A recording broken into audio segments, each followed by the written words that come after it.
So, good evening, all the participants. Now we are welcoming Dr. E. Anil Kumar sir, and we had a second session of Anil sir.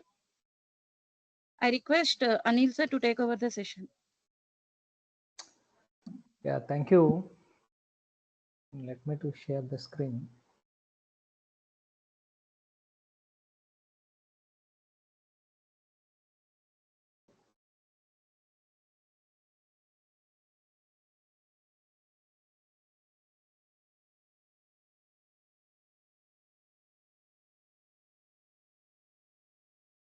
Yeah, can you see my presentation? Yes, sir.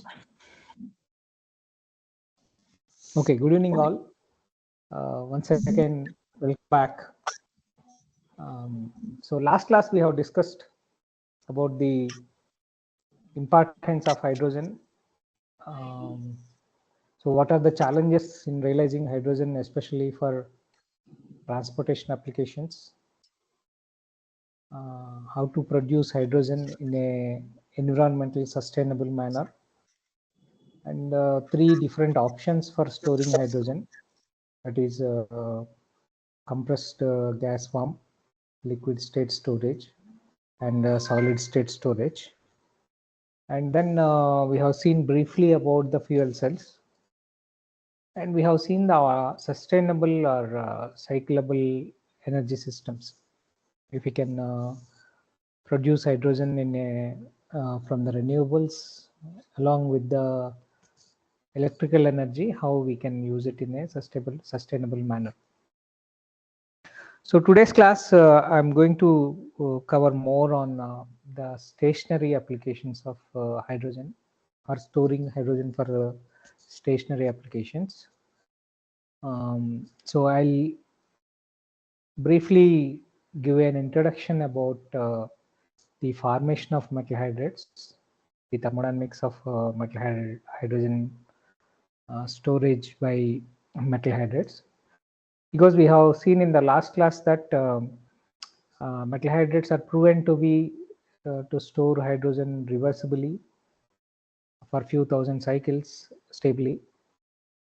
But the metal hydrates as such are not suitable directly for transportation applications because of their limited gravimetric energy storage capacity, especially the materials formed with titanium or zirconium and rare earth based hydrates. We have seen that the material has a gravimetric hydrogen storage capacity of less than 2 weight percentage.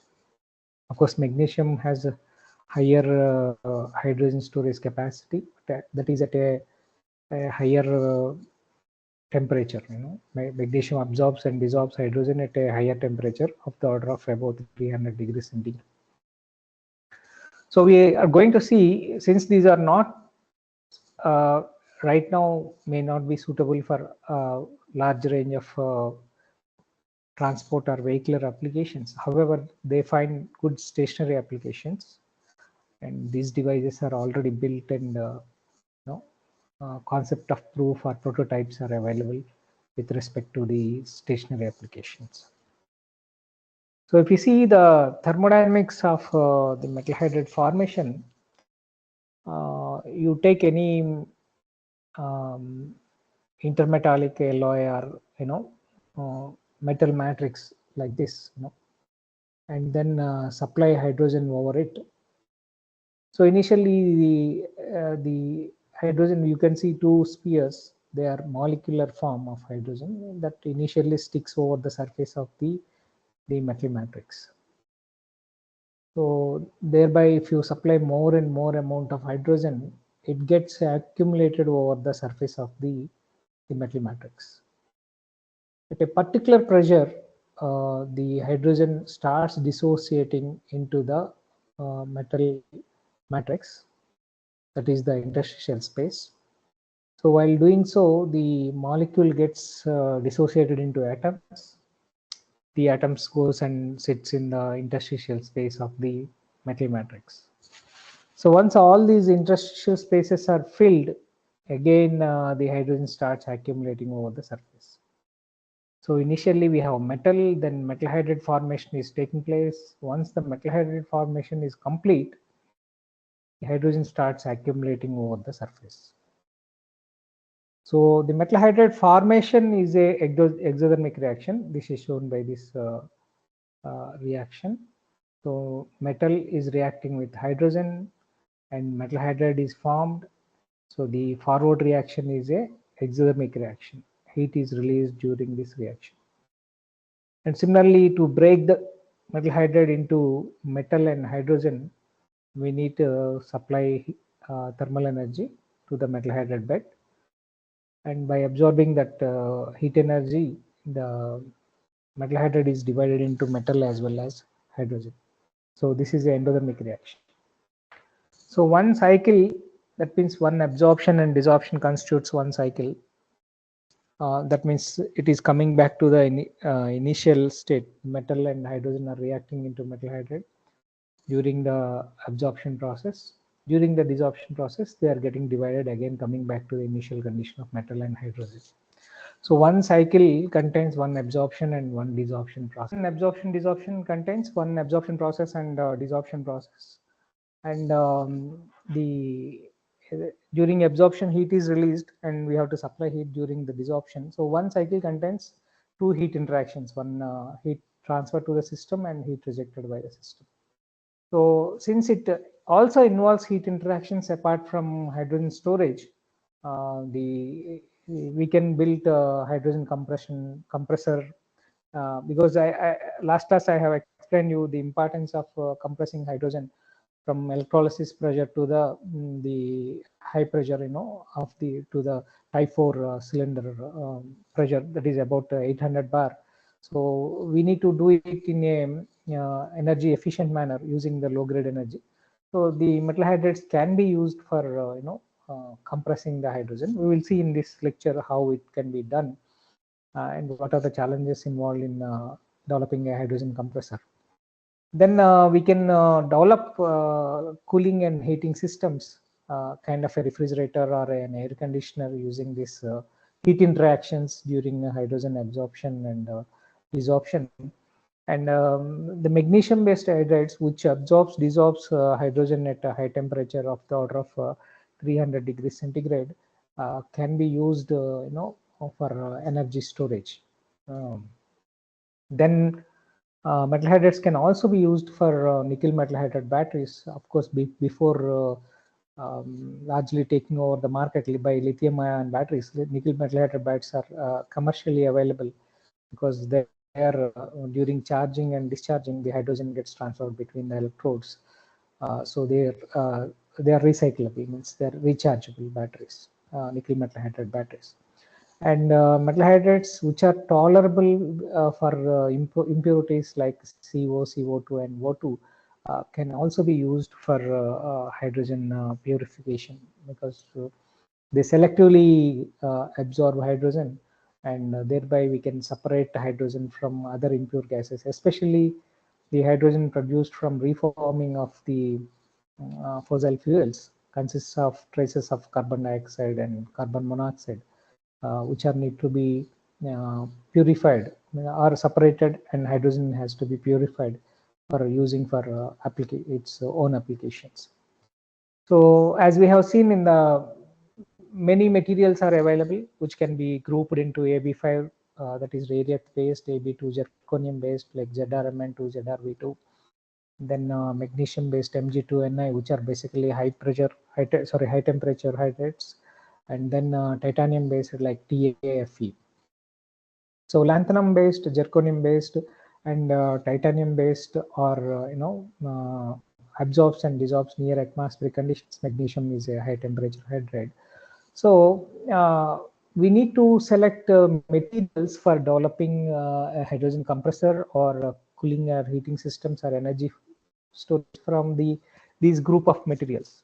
Of course, to select material for any application, we need to know its thermodynamic properties. The pressure concentration isotherm provides one of the required thermodynamic properties, because it shows the pressure and temperature at which hydrogen is absorbed, how much hydrogen is absorbed, the maximum quantity of hydrogen that can be reversibly absorbed and dissolved. All these data are given by the pressure concentration isotherms, which basically shows the equilibrium conditions between pressure, concentration, hydrogen concentration, and the temperature of the metal hydride. So to draw this diagram,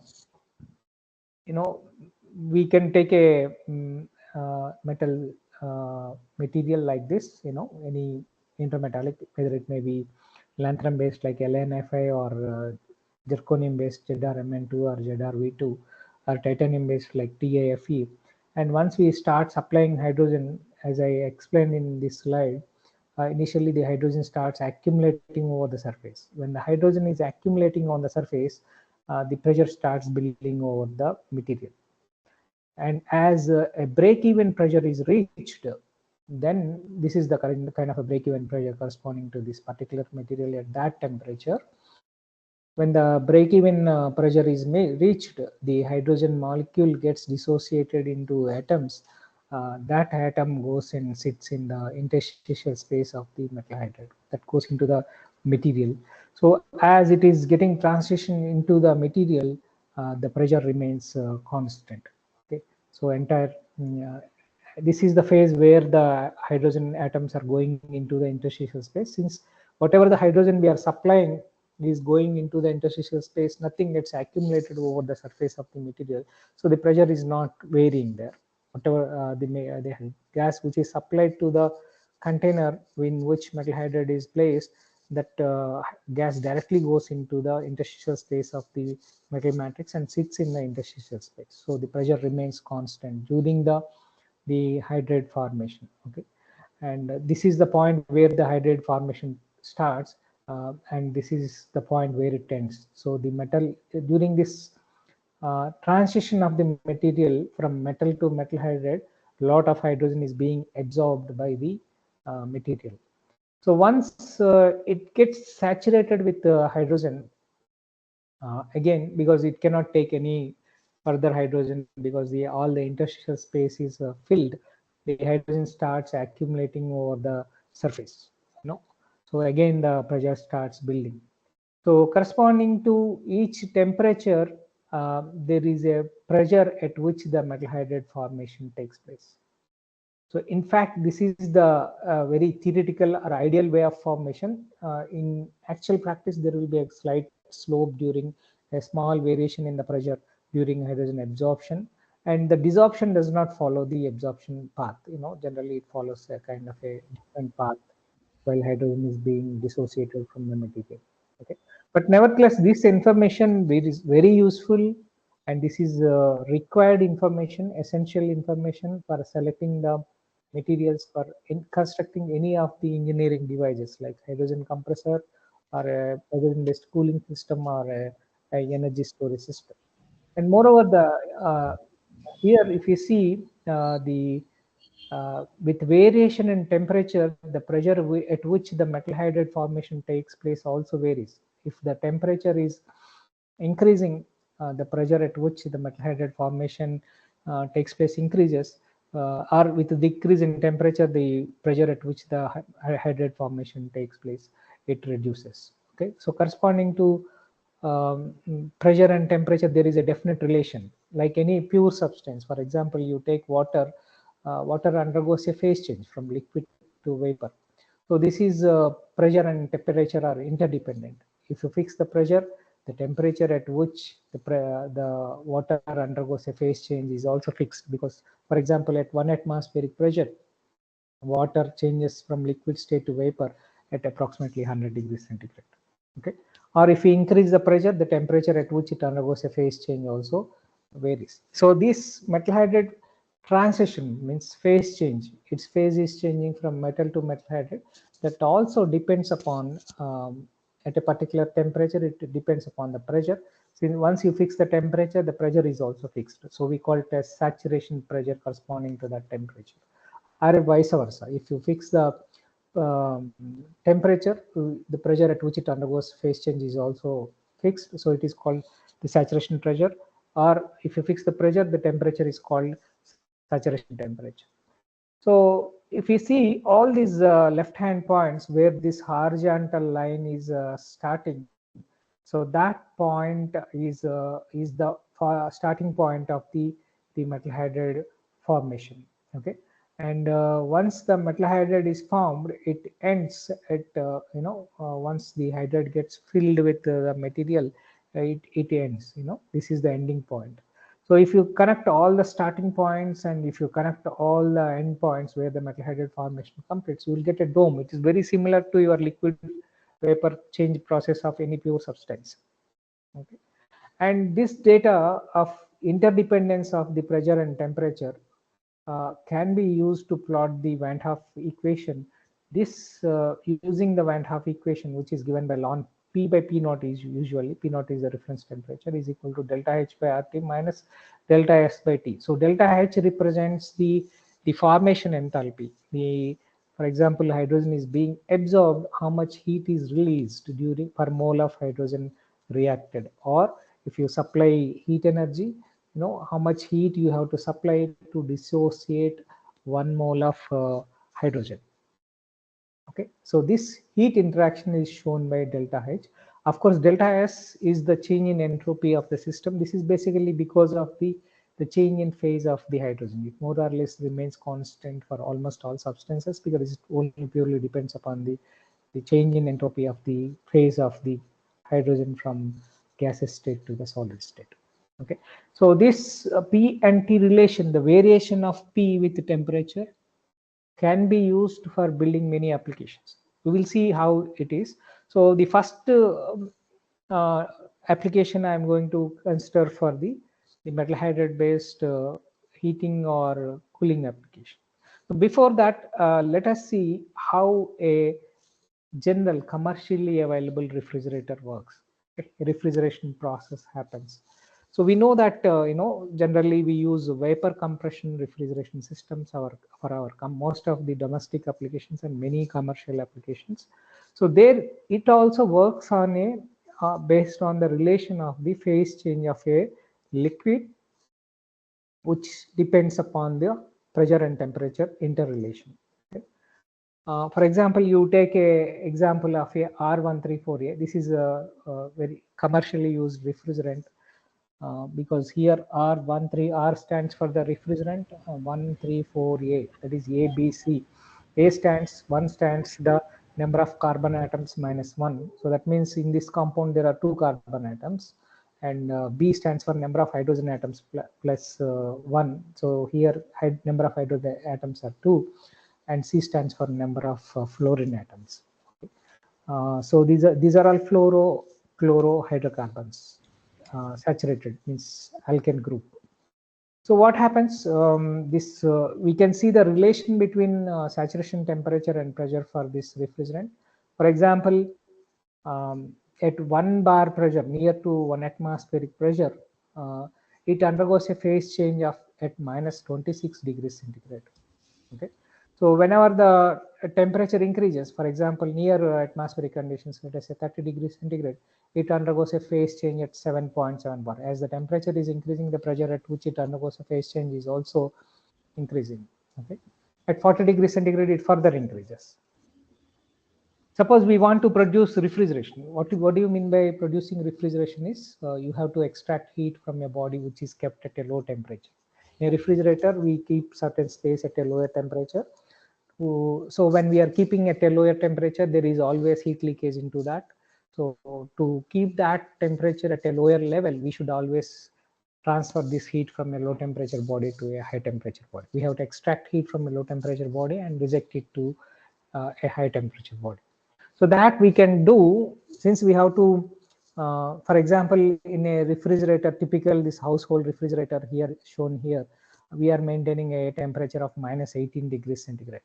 So once, if we want to remove heat from minus 18 degrees centigrade and throw it out to the environment, which is about 32 or 40 degrees centigrade, we need certain medium which is at a lower temperature than minus 18 degrees centigrade, right? Then only we can transfer heat from this refrigerator, which is maintained compartment, which is maintained at minus 18 degrees centigrade, so that if we have a one more sink which is less than this minus 18 degrees centigrade, then we can transfer heat from this to that, so that we can maintain the space at a lower temperature of minus 18 degrees centigrade. So how we can do it? For example, you take this refrigerant R134A, it is evaporating at minus 26 degrees centigrade. Let us forget about the circuit. Okay, let us say we have liquid refrigerant at 1 atmospheric pressure. Okay, so when the liquid refrigerant R134A is evaporating at 1 atmosphere, near to 1 atmosphere, so 1 bar. Okay, so it evaporates at minus 26 degrees centigrade. So it is evaporating at minus 26 degrees centigrade, means it is changing from liquid to vapor. It requires latent heat of vaporization. Okay, so it can collect that heat from minus 18 degrees centigrade, this compartment which is maintained at minus 18 degrees centigrade. So I have a liquid refrigerant tank which is at evaporating at 1 atmosphere. The corresponding temperature is minus 26 degrees centigrade, so that it is able to absorb heat from the refrigerant compartment which is maintained at minus 18 degrees centigrade. So now it has converted from liquid refrigerant at minus 26 degrees centigrade to vapor at minus 26 degrees centigrade. So further heat transfer from this compartment to that liquid refrigerant, what happens? Its temperature increases. So its temperature increases, unless otherwise there is a delta T, I cannot transfer heat from this refrigerating space and keep it constant at minus 18 degrees centigrade.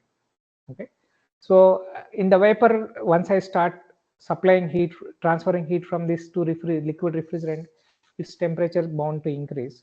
Okay, the refrigeration no more refrigeration process is possible. I cannot transfer heat from this low temperature compartment. So what I have to do, I have to bring back the refrigerant back to liquid state and at 1 atmosphere, so that it can evaporate again at minus 26 degrees centigrade and collect heat from the refrigerating space. Okay, absorb heat from the refrigerating space. So now after the refrigeration process, it is in the vapor state. How I can liquefy it? So I can liquefy it by rejecting heat, but my only heat sink is environment, okay, which is maybe at 40 degrees centigrade. Let us say it is at 40 degrees centigrade, or let us say 30 degrees centigrade. My environment is now at 30 degrees centigrade. So to liquefy it, I have to reject heat to the environment at 30 degrees centigrade, but I cannot do it unless otherwise my refrigerant is condensing at 40 degrees centigrade. So to condense it to at 40 degrees centigrade, I have to raise its pressure. Initially, the pressure is 1 atmosphere, as I have taken the example at minus 26 degrees centigrade. So to compress it to 10 bar, if I compress it to 10 bar, then it can condense at 40 degrees centigrade. It can reject heat while condensing at 40 degrees centigrade to atmosphere, which is at 30 degrees centigrade.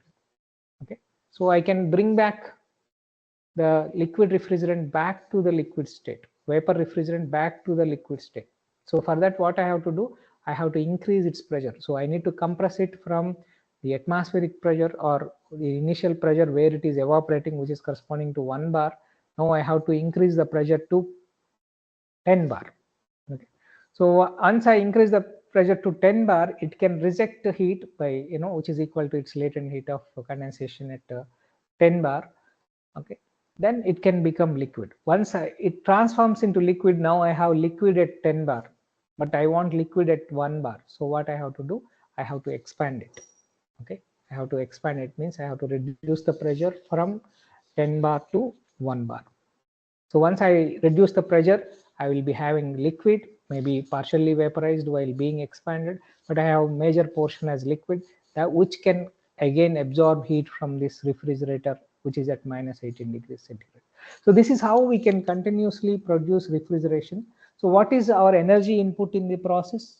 Our energy input is the mechanical energy supplied to the compressor, because to continuously obtain the refrigeration, I have to bring back the liquid refrigerant at 1 bar, so that it can collect heat at minus 26 degrees centigrade from the refrigerating space. So I have to do it continuously. That means every time I have to operate in a cycle where the refrigerant is evaporating while absorbing the heat from the refrigerating space, then it is compressed, then by rejecting heat it is condensed, then the expansion takes place from high pressure to the low pressure. Okay, so this is how the mechanical compression process or vapor compression process is continuously operated in a cyclic process. Okay. So here at the state 4, what I have is the um, liquid refrigerant at 1 bar pressure. So it is absorbing heat from the refrigerating space, which is at minus 18 degrees centigrade, becoming vapor. And this vapor is now compressed. This compressor, I am supplying the mechanical energy, which is again comes from the electrical energy. So I use a motor just to convert the electrical energy into mechanical energy, and then I supply that mechanical energy to the compressor, so that I am able to compress it to a high pressure and reject heat to the environment. Then I have to expand it to back, because the pressure has been increased. I have to expand it and bring back to the low pressure. Okay. So in this process, mechanically, the liquid is undergoing a process cycle continuously. In the cycle, it is absorbing heat from the low temperature body, which is the refrigerator, and rejecting it heat to a high temperature body, which is the environment. So here the heat in the energy input is in the form of the mechanical energy or electrical energy, which is a high grade energy. Without doing this, suppose I want to use the heat energy. Okay, let us say I have solar energy, or I have the thermal energy, waste energy, which is being rejected from a industrial process heat. Okay, after completing the process, some waste heat is being rejected. Then I have to replace this compressor with an absorption system, so that I can operate this cycle continuously, this refrigeration cycle continuously, without using the electrical energy or mechanical energy. I can use the thermal energy to operate the cycle. The problem with the VCRCs, they are contributing to the global warming emissions, and they also global warming potential is high for these refrigerants, and ozone depletion potential is there, because especially when chlorine is there. But of course now chlorine is removed, but still fluorine is there. And so to avoid that, we need to use the alternative refrigerants. Okay. And we want to use the low grade thermal energy to make refrigeration more sustainable. So earlier we have seen one of the applications is transportation we want to make sustainable. So there we are using either electrical energy, which is produced from the renewables, or we are using the hydrogen energy, which is again produced by the renewables, so that we are able to make the energy required for transportation for sustainable, not depending upon the fossil fuels. Similarly, here also, if we want to make the refrigeration process or air conditioning process or even heating process, heating may not require for places like us, but for all cold countries, for all the winter seasons, maybe 4 to 5 months, their heating requirements are huge. Okay, so if you see the overall energy consumption, in a tropical country like us, we require large air conditioning applications. You can see, the air conditioning industry is also increasing for the last 2 or 3 decades, and India is having only covered only 10%, less than 10% of the air conditioning actual requirements. So the refrigeration requirements, the air conditioning requirements, or heating requirements for cold countries are going to increase, further increasing. So this is one of the major energy consuming sector. We want to make it more sustainable. This one also more sustainable, and take this to more sustainable energy systems. So there we have to work with two parameters. One is the energy input is given for these refrigerators or air conditioners. So we want to move from the mechanical energy or electrical energy to the thermal energy to the extent possible, not completely, because electrical energy also we can produce from renewables and use it. But whenever the waste heat is available, like solar thermal plants or process it, many industries has waste heat available at 100 degrees centigrade or 100 to 200 degrees centigrade, which is not may not be useful for any purpose. Then we can use their air conditioning or refrigeration requirements can be met by using this waste heat, because we can reduce the electrical energy consumption there. We can replace the vapor compression refrigeration systems with vapor absorption systems. So let us see briefly the working principle of the vapor absorption system. So two commercially available vapor absorption systems are, one is lithium bromide water, and the second one is ammonia water system. Let us see how a lithium bromide water system works. Suppose you mix lithium bromide in water, what happens is the boiling point increases, or the vapor pressure reduces. If at the same time, if you keep the temperature same, its vapor pressure reduces. So in this diagram, we can see that in one chamber I have pure water, whereas in the other chamber I have a mixture of 50% by mass lithium bromide and water. So water has a vapor pressure of 4.24 kilopascal at 30 degrees centigrade, and at the same 30 degrees centigrade, the solution of lithium bromide and water has a vapor pressure of 1.22 kilopascal. Okay, so here it is much lesser. So some means if we can keep the concentration of the lithium bromide constant and the temperature as constant, if we open this wall, what happens is, here, because I have and if you take lithium bromide and water, lithium bromide is not volatile. The vapor pressure present over the solution of the lithium bromide and water is mostly because of the water. More than 99.99% can be considered as pure water. So at both the places we have water vapor, but here the pressure of the water vapor is higher than this. So the water vapor starts going into this. As the vapor pressure reduces, the water starts evaporating from this. Okay, and the corresponding to 1.22 kilopascal, the water will evaporate at 10 degrees centigrade. The saturation temperature corresponds. See, everything is P and T related during the phase change process. Okay, so 1.2 corresponding to 1.22 kilopascal, which is roughly in chamber B. The corresponding saturation temperature of the water is 10 degrees centigrade. So thereby, here in this chamber, the water temperature reduces to 10 degrees centigrade and it starts evaporating at 10 degrees centigrade. So when it is evaporating at 10 degrees centigrade, that means it can collect the heat from the surroundings till 10 degrees centigrade. So it can cool the surroundings up to 10 degrees centigrade, which is sufficient enough for your, mostly for air conditioning applications. May not be suitable for refrigeration in this as shown in this example, but certainly for air conditioning applications, this cooling is sufficient. Okay, so here that means it can produce refrigeration by collecting heat from the surroundings as it is evaporating at 10 degrees centigrade. So once, let us say, all the vapor liquid evaporates from this and being absorbed by this solution, so the refrigeration process stops. Okay, so what I have to do, I have to regenerate the water. I have to heat this solution and bring back this water to this chamber and condense that into liquid water. So again, that I can continue that in the next cycle. So in the next cycle, what happens again? Water starts evaporates, and so that the heat can be absorbed at 10 degrees centigrade, so that the heat can be absorbed from the surrounding space. Okay, so to make it a continuous process, we need to develop a cycle like this, very similar to your vapor compression refrigeration system, where the refrigerant is evaporating in an evaporator, which is being compressed to a high pressure so that I can reject heat to the surroundings and condense it. Then this condensated liquid is expanding, from the condenser pressure to the evaporator pressure. Now, if I want to replace the kind of compressor, I need a absorption system like this. So in the absorption system, what is happening? While it is being evaporated at a low temperature, the refrigerant is evaporating. In this case, in case of lithium bromide water system, water is the refrigerant. So water is evaporating at a low temperature. In the previous example, as we have seen, the water is evaporating at 10 degrees centigrade.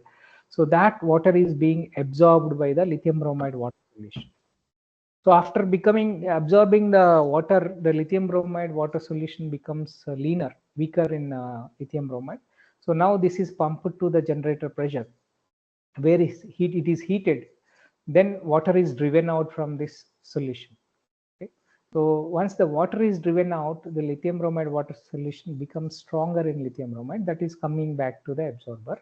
So now water which is driven out from this solution comes to the condenser, it gets condensed, then it expands back to the evaporator pressure, so that it can produce, in the next cycle, it can produce the refrigeration effect. So what is happening is, here the compressor is replaced by a a circuit where the vapor is being absorbed by a solution. So that is why we are calling it as vapor absorption refrigeration system. Here, instead of vapor being compressed, it is absorbed.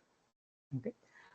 So the advantage with these systems is we can use the heat energy as the input to run the refrigeration or air conditioning system, and we can continuously produce the refrigeration or air conditioning. The other system is so this is the Durkheim plot, which shows the actual pressures and temperatures are associated with it.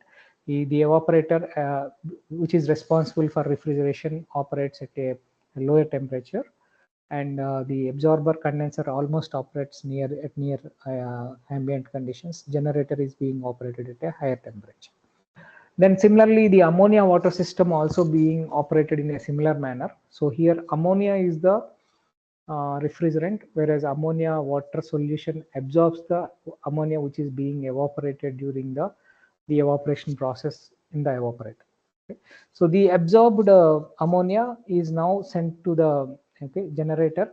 Unlike lithium bromide water system, here when we heat the ammonia water solution, some ammonia also gets evaporated. So we have to separate the ammonia and send it back. So sorry, some water also gets evaporated. We have to separate the water and send it back. So only ammonia goes into the condenser. So the advantage with the ammonia water system when compared to the lithium bromide water system is ammonia water systems operates at a lower temperature. Okay, much lower temperature. We can operate it at up to minus 30 degrees centigrade, even the evaporator being operated at above 1 atmospheric pressure, because generally we don't prefer vacuum pressures evaporator, because any small leakage, the air can enter into the system and it can reduce the refrigeration capacity uh, and so on. So so atmospheric pressures, the ammonia near to atmospheric pressure, it has a boiling point about minus 33 degrees centigrade. So we can get lower sub-zero temperatures using ammonia. So ammonia water systems are commercially used for most of the food processing applications or cold storages, so where you want large capacity systems. So lithium bromide systems are mostly preferred for air conditioning applications, centralized air conditioning applications. Ammonia water solution based refrigeration systems are preferred for commercial cold storage applications, because these are bigger systems. So like this, the similar, this is a liquid is absorbing, solution is absorbing the refrigerant which is being evaporated. So we can also construct the solid gas interactions based absorption refrigeration systems. The basic advantage of solid gas based absorption systems is it has a wider working temperature range, unlike lithium bromide water systems, or because in liquid case we are comfortable only with the liquid lithium bromide and water and ammonia water. These two are the only commercially successful pairs, so they have limited working range, both the refrigeration side, that is evaporator side, as well as the generator side, where the temperature of the heat source which can be used for the refrigeration purpose. But in case of, if you consider solid gas, there are many combinations are possible. So because of that, you have a lot of flexibility to use it in either in lower temperature side or higher temperature side. If you see the possibility of different pairs, you can use silica gel water, which is again a commercialized absorption refrigeration systems, or geolites and water is tried. Activated carbon and methanol or ammonia can also be used as uh, the possible pairs. Of course, the nowadays metal organic frameworks and water is also being extensively studied for building the absorption refrigeration systems. Or if you take absorption based systems, again chemical based absorption system, ammonia salt systems. So this is also extensively studied, like calcium chloride or MnCl2 manganese chloride with ammonia can be used for producing the absorption based refrigeration systems, where gas solid pairs are used. Or the classic example what we are going to consider is the metal hydride based systems. So let us see how this absorption based gas solid absorption based system looks like. Okay. So in case of gas solid based absorption system, it is how it looks like. So in case of liquid absorption system, we have seen that there is a solution circuit where there is an absorber, a pump, then there is a generator, then a solution heat exchanger. So that forms a solution circuit here, as seen earlier. This forms a solution circuit, or this is the circuit where solution is being circulated and the refrigerant is being absorbed by the solution. Okay? And the solution refrigerant is driven out from the solution.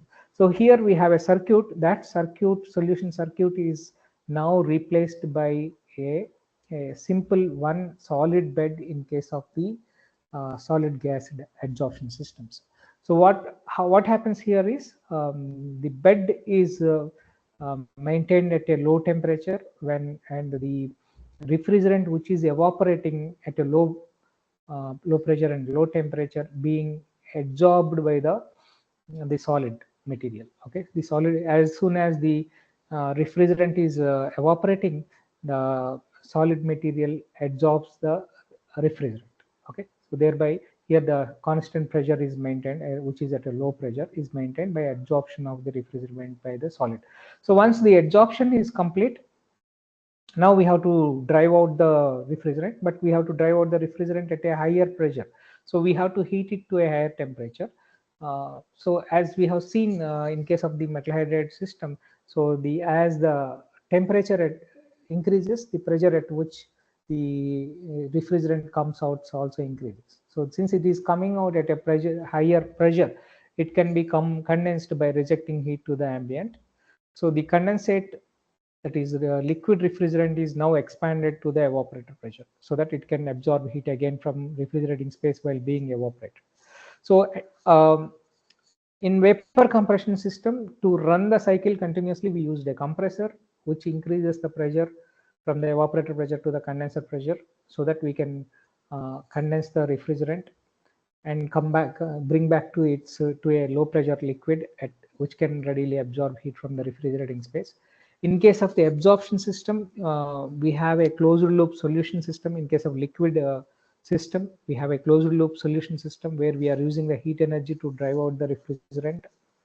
Okay, and a pump to increase the pressure from a low pressure to high pressure, take it from the evaporator pressure to the condenser pressure. But whereas in a solid system, we will have only one reactor, that reactor being operated by just a pressure swing, absorption and desorption. Okay. So here it is absorbed at a low temperature, at a low pressure, when the bed is operated at a low temperature near to the ambient conditions, and it is desorbing at a high pressure since it is being heated to a higher temperature. This already we have seen in the thermodynamic aspects of the metal hydrides, because the pressure at which the formation takes place depends upon the temperature. As the temperature increases, the pressure also increases, where absorption or dissociation happens. So instead of, here we are using a condenser and evaporator. Instead of these two, we can also replace that with, so here it shows the explanation, thermodynamic explanation of this.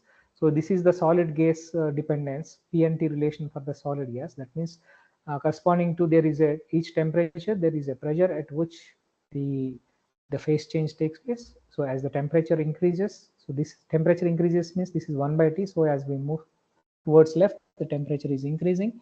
As the temperature increases, the pressure also increasing, where the phase change is taking place. So P and T will get only one dot line because both are dependent on each other. So this is for the solid, corresponding to, at a low temperature it absorbs at low pressure, at a high temperature it dissolves at high pressure. Okay, so this is, we can construct a closed loop thermodynamic cycle using this, or we can replace this condenser and evaporator by an absorber, one more refrigerant. So these one more solid material, these two solid materials has different thermodynamic relations, P and T relations. Okay, so one is a high pressure alloy, because at the same temperature one is having a high pressure, the other one is having a low pressure, corresponding to absorption and desorption. So what happens here is, during the refrigeration phase, especially if you see here, during the refrigeration phase, the heat is being collected by the one of the material, here solid material, and it is desorbing the refrigerant. This refrigerant is being absorbed by the bed 2. During the refrigeration process, the refrigerant is being transformed from adsorber bed 1 to adsorber bed 2. So since we have to bring back the refrigerant back to the adsorber 1, so we have to heat this bed to a high temperature, and this bed to the intermediate or atmospheric temperature. So now once we heat it, this refrigerant is being transferred back from this adsorber bed to the adsorber bed 1, so that it is ready for the next cycle.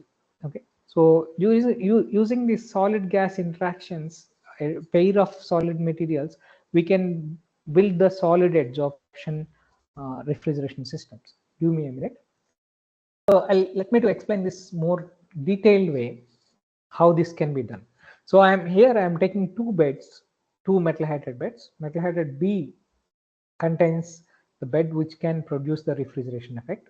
In this, it is contains mish metal based hydride. So here the example what I have taken is mish metal nickel ferrous based material. So this material can dissolve hydrogen at 0 degrees centigrade, corresponding to a pressure of 4 bar.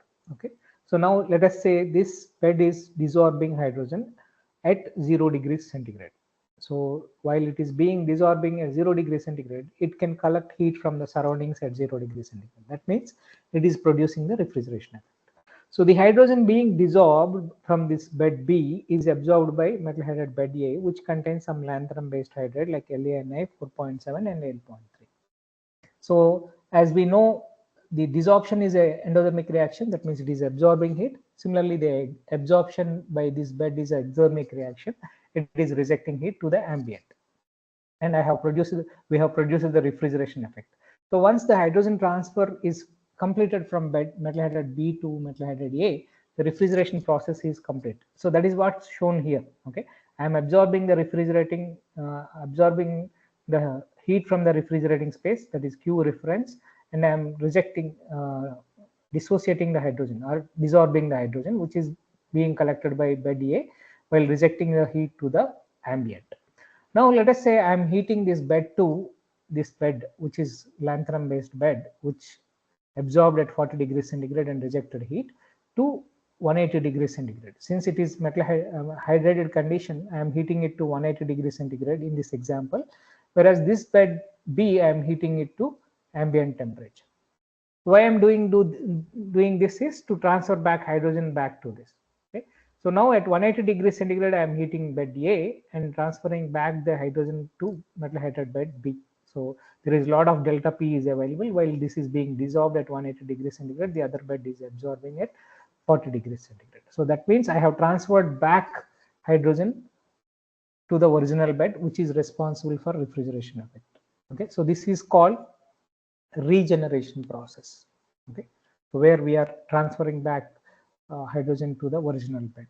Now what I have to do, I have to cool this bed back to 40 degrees centigrade and this metal hydride bed A and metal hydride bed B to the 0 degrees centigrade, so that I can continuously operate this cycle and produce the refrigeration effect. Okay. So what we need here to construct a refrigerator using metal hydride and hydrogen system is, I need a metal hydride which is a so this is a high pressure hydride. Okay, this is a high pressure hydride that corresponding to this temperature, this is the pressure where it can absorb or dissolve hydrogen. Okay, so that is why this is a high pressure hydride. In this case it is mish metal based hydride, and I want a low pressure hydride. You know, at the same temperature this is absorbing dissolving at a low pressure. Okay. So what we have done is we have taken LaNi5, which has a hydrogen absorption pressure of around absorption or desorption pressure around 3 bar at 30 degrees centigrade. Now I want to produce a pair of hydrides, which is one will be having high pressure, the other will be having low pressure. And from the literature, we have found that if we substitute some rare earth like cerium element into lanthanum here, the plateau pressure increases because the cerium has smaller atomic radius compared to lanthanum. So the lattice volume reduces and it requires higher pressure for the hydrogenation or dehydrogenation. Okay, so the pressure increases with substitution of cerium in the lanthanum. Or if you substitute aluminum for nickel, we have observed that the pressure at which it absorbs reduces. So here I can produce high pressure alloy by substituting cerium in the lanthanum, or I can produce low pressure alloys by substituting aluminum in the nickel. Okay. So this is a high pressure alloy and this is a low pressure alloy. And making these alloys are not so easy because each solid has different melting point. We have to melt them and diffuse one atom into the other to form a stoichiometric ratio like that. If you, for example, if you take lanthanum, nickel and aluminum, lanthanum has a boiling point of around 800 to 900 degrees centigrade. Nickel has around 1450 degrees centigrade and aluminum has around 650 degrees centigrade. A large variation in melting point. Okay, if we heat all the three elements up to 1500 degrees centigrade and then we start cooling, maybe first nickel gets solidified and it gets separated, right? So it should not happen. So that is why it is a difficult melting process. We require knowledge of phase changes in metallurgy during the cooling process. So very specialized melting techniques are adopted to make these alloys. So once these alloys are made, we need to test them for hydrogen absorption and desorption. So that for that we have constructed a Sievert's apparatus which works on volumetric principle. So we have taken the metal hydride sample in a reactor and we kept it in a thermostatic bath so that it is maintained at a constant temperature, because I want to measure an isotherm. So that's why the material is kept in a thermostatic bath and its temperature is maintained constant. So initially the material is completely evacuated and then hydrogen is supplied from a known volume in steps. For example, if this vacuum is there initially in the reactor and I'm filling this known volume up to 1 atmospheric pressure, and then I put this contact with the reactor so that the hydrogen is being absorbed by the material and it comes to equilibrium. I can measure the pressure drop, I can measure the amount of hydrogen being absorbed by the material. So I can step up the pressure in the known volume and I can draw a number of points to get an isotherm. Okay, so this is a kind of reactor we have used. This is for hydrogen supply. This is to monitor the temperature, and hydrogen is metal hydride is fed through this opening by opening this kind of a cap. So we have measured the aluminum based hydrates, the pressure concentration isotherms as expected. The pressure at which they absorb and dissolve reduces, especially with increase in aluminum content, it further reduces. Similarly, we have measured the CE based substituted LNA5 hydrates. So with the CE substitution, the pressure is increasing. Higher the CE content, higher the pressure where it absorbs or dissolves hydrogen. So we can measure the enthalpy of formations, especially useful because the amount of heat absorbed depends upon the enthalpy of formation or dissociation. Okay, because the heat absorbed is nothing but equals to enthalpy of formation per mole of hydrogen being dissociated during the refrigeration process.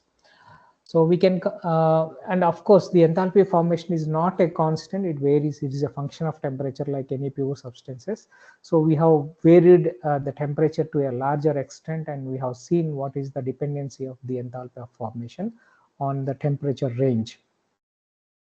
So we can construct 4 pairs like this, one high pressure hydrate and one low pressure hydrate, since we have taken 2 high pressure hydrates and 2 low pressure hydrates. So we'll get total 4 pairs, and we can see that all the 4 pairs can be used successfully to construct a closed loop cycle where we can use the heat energy to continuously produce the refrigeration effect.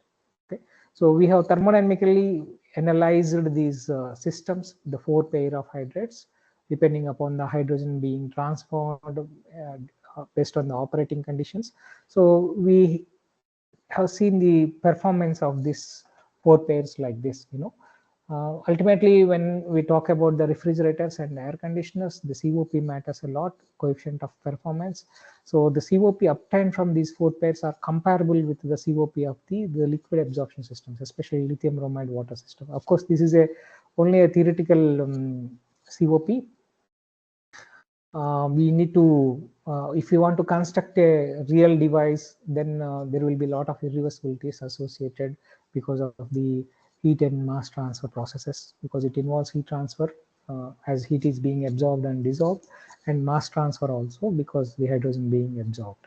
Okay, so with all the reversibilities, the actual system may give only half of the COPs of this, but nevertheless, if we can use a compressor, hydrogen compressor, along with the two metal hydride beds, the studies have shown that the COPs can be increased significantly of the order of 2 COP of the order of 2 can also be obtained, which is very compatible with the vapor compression refrigeration systems. And one more advantage with this is the refrigeration is very fast. Within few seconds, we can show that the ice formation takes place around the metal hydride bed. So these are all well studied systems. We have developed a system long back for the Thermax, because Thermax is one of the company which works on the absorption based refrigeration systems. Okay, so the COPs further can be increased. We can take a variety of material combinations to build uh, the the refrigeration systems based on hydrogen, metal hydride and hydrogen based systems. The other application, which is very important application, is metal hydride compression. So we can use a variety of compressors. I have already explained you, told you the problem associated with the mechanical compressors. When we are using the mechanical compressors, there are moving parts. So the hydrogen gets mixed up with the lubricant, and that will pose a problem. So there are different types of hydrogen compressors, but in this talk I'm just confining to the metal hydride and hydrogen based hydrogen compressors, which uses low grade thermal energy for the compression of the hydrogen. So again, I am taking the thermodynamics to explain the working principle of the metal hydride based hydrogen compressor. So this is the phase change process from metal to metal hydride. As I explained, as I repeating again and again, because this is the basis for to understand the concept of the hydrogen compression. So at a low pressure, low temperature, when the temperature of the bed is maintained low, the hydrogen is being absorbed at low pressure. Okay, metal hydride formation takes place at low pressure, but when the temperature increases, and the metal hydride dissociation occurs at a high pressure. So this is exactly the principle we are using to build a metal hydride based hydrogen compressor. So how it works is, we take the metal hydride bed, and that is maintained at a low temperature by circulating fluid at low temperature of the near to the atmospheric conditions. We need not go for refrigeration here. We can use the room temperature fluid. So it is maintained at a low temperature, and so that it absorbs hydrogen at a low pressure.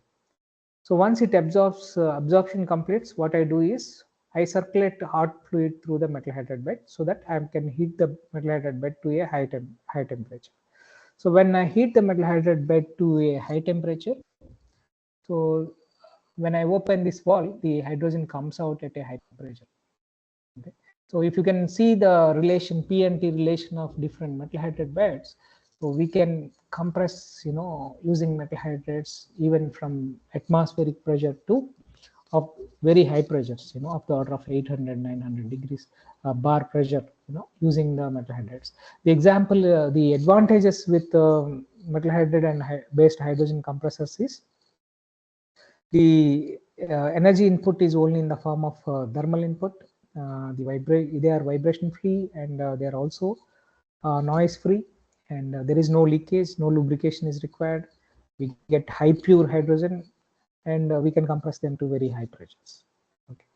So this shows the simple example, like as I explained in the earlier problem, with the CE substitutions, we can get higher pressure. So lanthanum based CE substituted hydride we have chosen to study the metal hydride based hydrogen compressor. So we can see here at 20 degrees centigrade, it absorbs at a pressure of around 5 bar.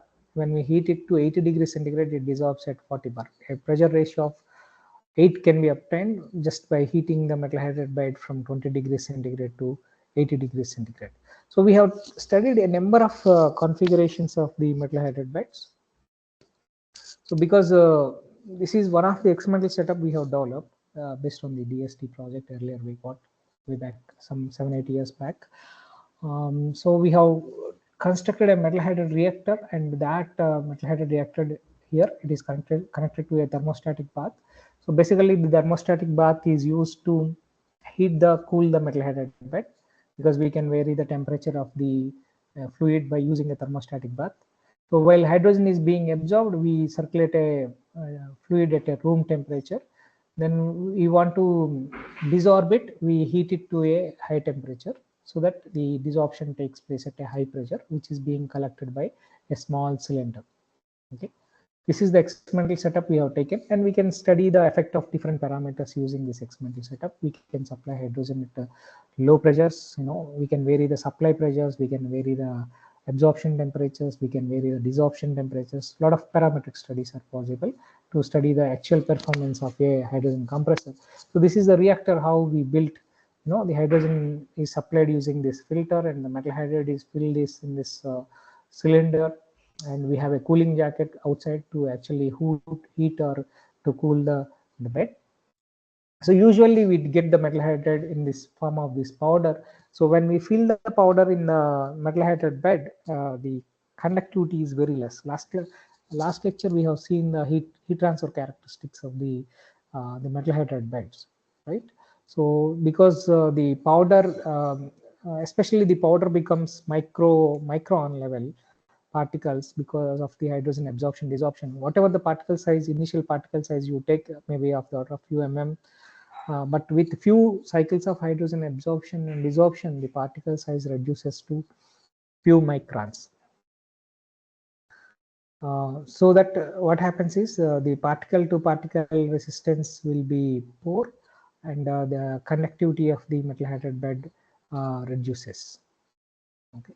So to increase the conductivity, we made some kind of compacts. To increase the conductivity, we have mixed the metal hydride powder with graphite flakes. We made one kind of compacts using we prepared a dye and applied a little bit pressure so that it gets compacted. The graphite and graphite flakes along with the metal hydride powder, and we also inserted certain copper fin kind of structures in this compacts to further increase the thermal conductivity. So these are the different kind of compacts we have made, just with graphite flakes and with insertion of these the copper mesh. And we have studied the three types of beds, the hydrogen absorption desorption characteristics for the hydrogen application.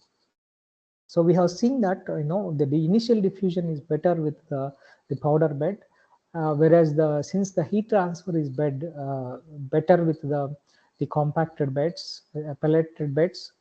Pellets are obtained with compacting. Both the kinds of pellets, the graphite flake pellets or the copper wire inserted pellets. The overall performance is better with the compacted beds because of the better heat transfer. And we have studied the effect of this heat transfer on the cycle time as well as the overall performance of the hydrogen compressor. And we have demonstrated that the hydrogen can be compressed using low grade heat energy with this material up to 40 to 50 bar, with temperatures less than 80 degrees centigrade. But we can choose other hydrates which has very high pressure, so the compression can be done up to 300 bar. We have demonstrated here now using a 3-stage hydrogen compressor. So first stage it is compressed from, let us say, 5 bar to 50 bar. The second stage it is from 50 bar to 200 bar. The third stage it is from 200 bar to 400 bar. So we have demonstrated that section successfully, the 3-stage hydrogen compression. Okay, so it is very much possible. Uh, we have developed a prototype, and the concept of proof is given for the thermal compression of the hydrogen. These are very theoretical way of concluding the remarks, so I'll skip this. See, other application is the energy storage, thermal energy storage. We know that thermal energy storage is very vital, especially, for process applications. If you take any industry, we require some process heat, whether it is cement industry or in steel industry, or even you take milk pasteurization, we require the thermal energy to we need to heat milk, or we need to heat some metals. any industry, the process heat is required.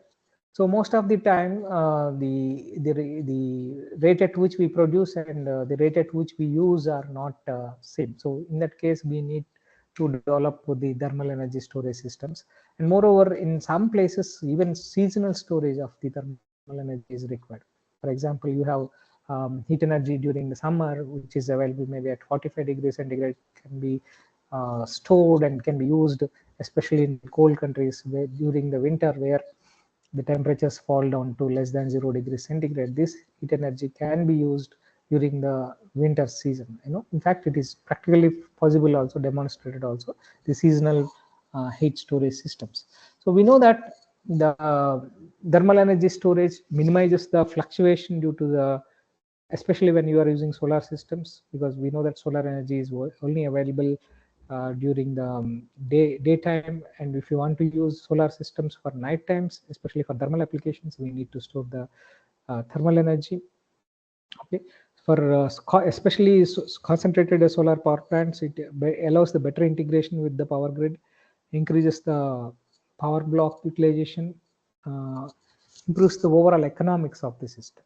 Okay, so I'll skip this. We know that the thermal energy storage can be done using the sensible heat storage, where media is being heated up when the excess thermal energy is available, and cold fluid is circulated through this media when we need to retrieve the heat energy.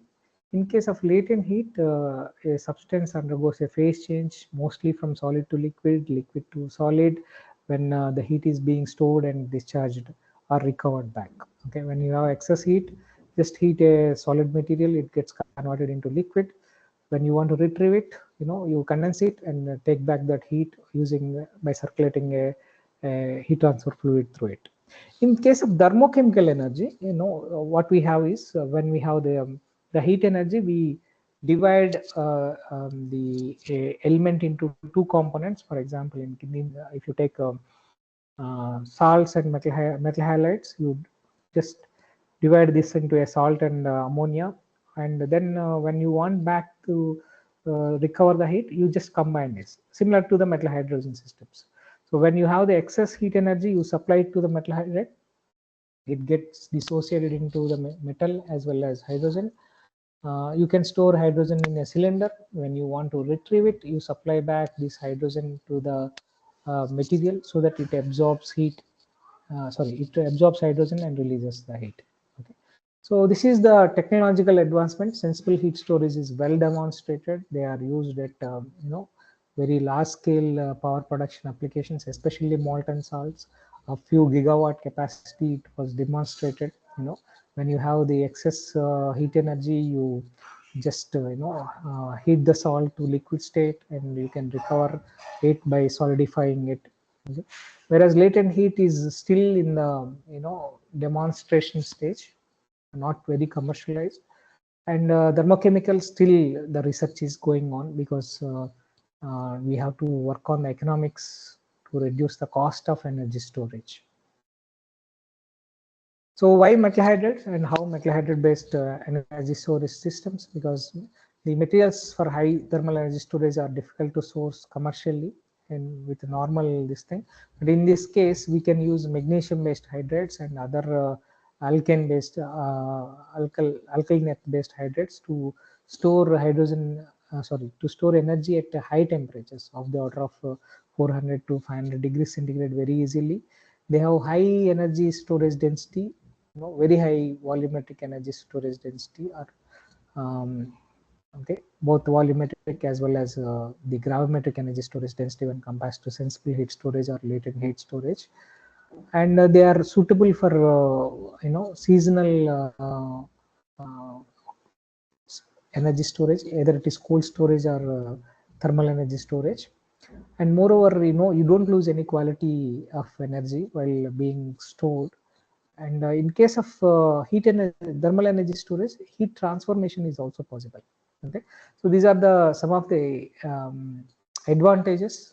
So the working principle is shown using this circuit. So when you have the heat energy, you supply the hot fluid through this metal hydride bed. so that hydrogen gets dissociated and stored in the cylinder. When you want to retrieve it, you just supply hydrogen back to the material so that it absorbs hydrogen and releases the thermal energy, which can be carried away from a coolant which is supplied to circulated through the reactor. So what are the criteria for optimizing the performance? We need metal hydrides with good hydrogen absorption desorption rates. The heat of reaction, if the heat of reaction is high, we need a smaller amount of material for storing the same amount of heat energy. The equilibrium pressure, it should be favorable. It should not be too high. It should be less than 10 bar preferably, so that we need not build systems of bulk systems. We can go with the cubes of smaller thickness. This hysteresis should be small so that the energy can be recovered at the same temperature as it is being stored, and it should have a good cyclic stability so that if once we install it, it should be able to operate for a few decades at least. Then it should have high hydrogen storage capacity, and again, once the hydrogen storage capacity is higher, then it requires less material to store the same energy, because the heat energy being stored depends upon the amount of hydrogen being absorbed and related its enthalpy of formation. Of course, the cost should be minimum so that it can compete with the sensible heat storage or latent heat storage. As I told, the magnesium is a very suitable material, especially for concentrated solar plant kind of applications, where we can go up to temperatures above 300 degrees centigrade up to 500 degrees centigrade. And it also has high latent enthalpy of formation. For 1 mole of hydrogen, it releases about 75 kilojoules. So because of that, it has very high energy storage density, which of the order of 2500 kilojoules per kg of material. It's quite high with respect to the energy density. But however, magnesium straight away it won't dissolve hydrogen. Okay, so the reactions are complicated. So we need to make some kind of intermetallics with magnesium to make it more suitable. So this also we have studied a kind of a heat storage system using a circuit like this. So this is the metal hydride bed, and the cylinder is used initially for hydrogen absorption. During the energy storage phase, we circulate the hot fluid through this, so that hydrogen released is stored in a cylinder. And when we want to retrieve this, we circulate the cold fluid through this, while hydrogen being supplied to the metal hydride bed, and the heat released is recovered. So we have tested the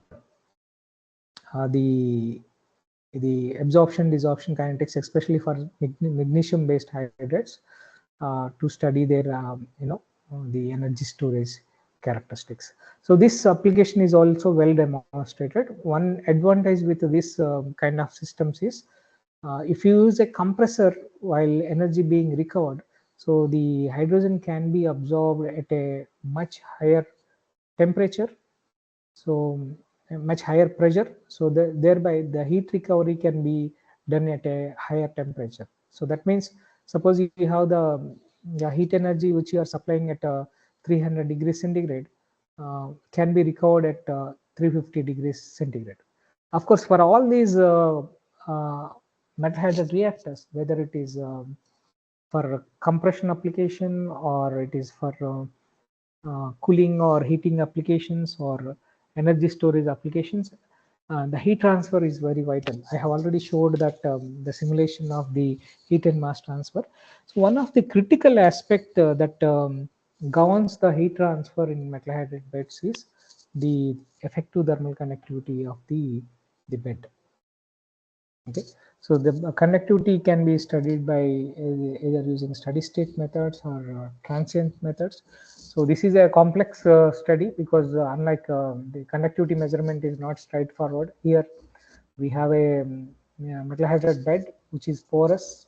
So when hydrogen is being absorbed, the particle size increases because it swallows by absorbing hydrogen. So when it swallows, the porosity reduces, the contact between the particles increases, and each individual particle conductivity is varying. The structure of the bed is varying, thereby the effective thermal conductivity is varying. Okay, so we have developed a one-dimensional study transient heat conduction technique to measure the effective thermal conductivity of the metal hydride bed. This is also one of the sponsored projects to develop the database for the effective thermal conductivity of the metal hydride beds. So we have seen that, this is the configuration we used, very similar to the earlier reactor. So here, this is the metal hydride bed, which is heated centrally using a heater. This is the heating element. And then the bed is cooled at the other end. So here, the heat is being conducted in one dimensional, okay, radially from the core to the outer radius. So if we know the heat being supplied here by measuring the electrical energy supplied to the heater, we know we can measure the variation of temperature along the radial direction. So using the one-dimensional heat conduction equation in radial direction, we can estimate the effective thermal conductivity. So we have studied that the conductivity is very poor in case of the powder beds. Because of the loose packing, the contact between the particles is poor. So particle to particle thermal conductivity is much lesser. So we have to use different techniques to increase the conductivity, thereby overall heat transfer conductivity of the bed. These are the different techniques that are used. So like immersion of the 2D structures, 3D structures, or pelleting or forming, mixing with high conductivity materials. So as I explained in the compressor applications, we have developed three types of beds here: powder bed, compact, two type of compacts. One is with graphite plates, and the other one is after inserting the copper wire mesh. So for all the three beds which I have shown earlier, we have measured the effective thermal conductivity, and it is found that the thermal conductivity has significantly increased with the compacting as well as with the insertion of the copper wire mesh. Here it shows a trend of packed bed, the variation of the thermal conductivities of the packed bed with variation of the gas pressure. So initially it is kind of a porous, the gas in the porous, completely porous, where the mean free path of the particles or gas is very it's high, not very high. It is high compared to the more high pressure systems. So when the pressure is less, the mean free path is high, and that is not contributing to the gas conductivity is not contributing to the overall conductivity of the bed. But when the pressure increases, the density of the gas particles increases within the pores, thereby the mean free path of the particles reduces, which is of the order of the particle size.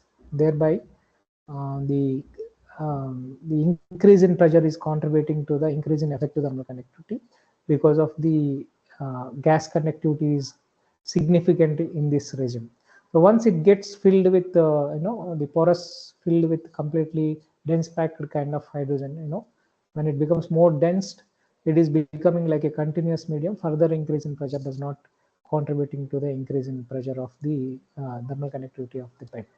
So we have reported, at various pressures, at various concentrations, the effective thermal conductivity, and overall the conclusions are, the powder beds are having poor conductivity. So to increase the overall heat transfer characteristics and make these beds more effective for any application, like compressor application or energy storage application or cooling applications, we need to develop some heat transfer augmentation methods, and we have to design these beds in an optimum way for the better energy storage, or to reduce the cycle of energy storage, cooling or compression systems. Okay. So with this, I'm going to end this lecture. Thank you for your patience. I am ready to take questions from here. Dear participants, any queries? Please unmute your audio.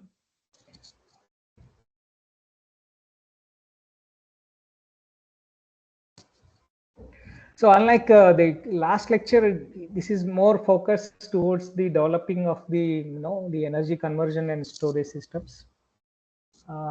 because it's not a kind of a very general topic. Only the mechanical engineers may appreciate it more. The earlier topic was more generalized across the disciplines or subjects.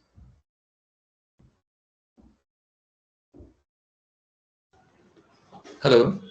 Yeah. Sir, good evening, sir. I'm Ravindra Kumar.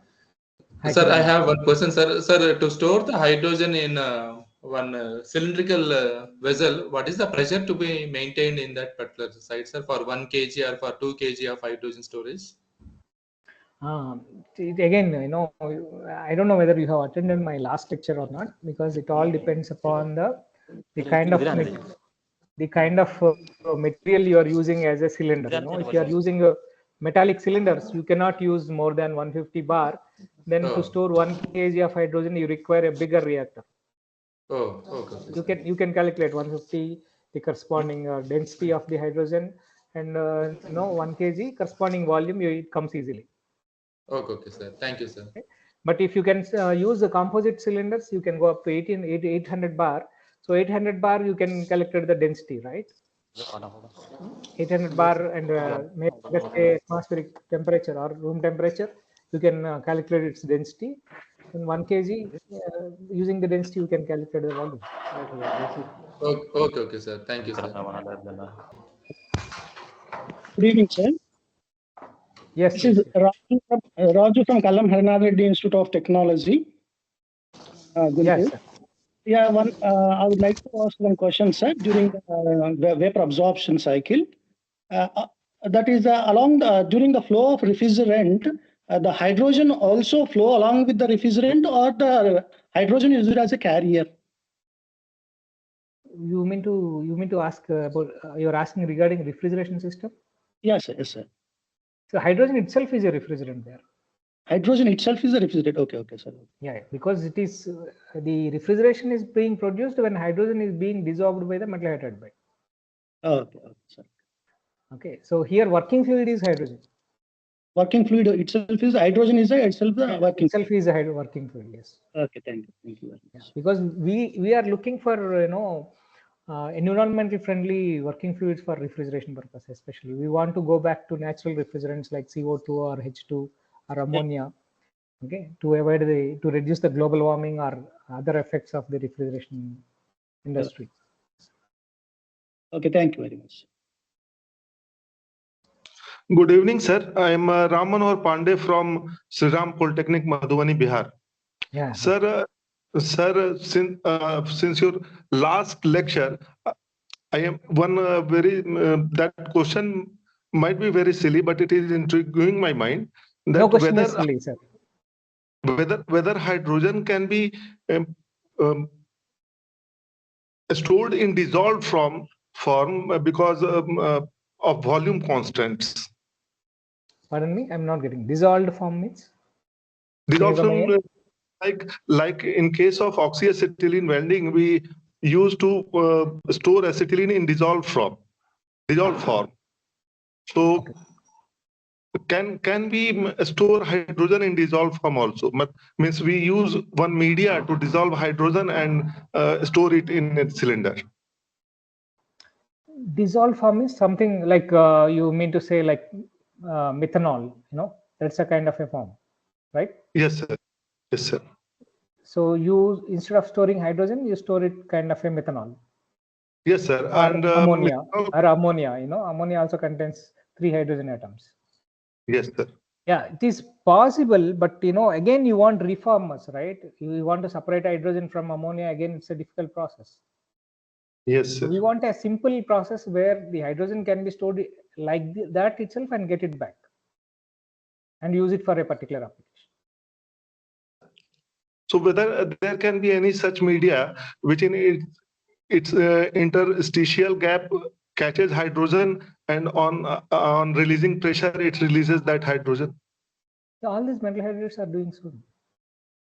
So yes, sir. When you increase the pressure, the hydrogen is going into the interstitial space. When you reduce the pressure over it, it comes out from the interstitial space. Okay. Thank you, sir. Thank you very much, sir.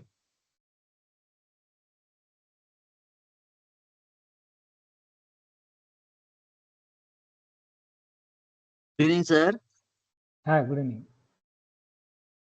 Sir, first of all, I would like to thank you for a very wonderful lecture, sir.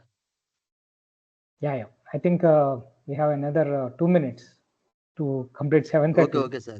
I think all of Okay, us sir. can switch on the video, and we can take a picture, and we can close this session. Sir, my doubt is, Yeah. can we produce the hydrogen with the help of electrolyzer, like dry gas generator or wet cell generator? So electrolyzers are used, but not We those want to kind of produce the electrolyzers. oxy hydrogen gas, sir. Oxy hydrogen Alkaline gas. oxy hydrogen gas. Yes, sir. What is By using oxy? electrolysis process. With help of electrolysis process, sir. So electrolyzers are there, but they are kind of alkaline electrolyzers or PEM electrolyzers. So they give directly, separate hydrogen and oxygen. Okay, sir. The green hydrogen is produced from electrolysis only. Okay, sir. Thank you, sir. Yep. Thank you, Dear Anil Kumar sir, for the insightful, detailed presentation on metal hydrates and its characterization. You also presented working on simple VCR system, vapor absorption refrigeration system, and detailed analysis, along with metal hydrate-based energy storage system, sir. We are truly grateful for your efforts and presenting such a useful topic with the clarity and precision. So once again, thank you so much, sir. Okay, thank you all. Anil Kumar sir, thank you, sir. Yeah, you want to take a picture? Please take it quickly so that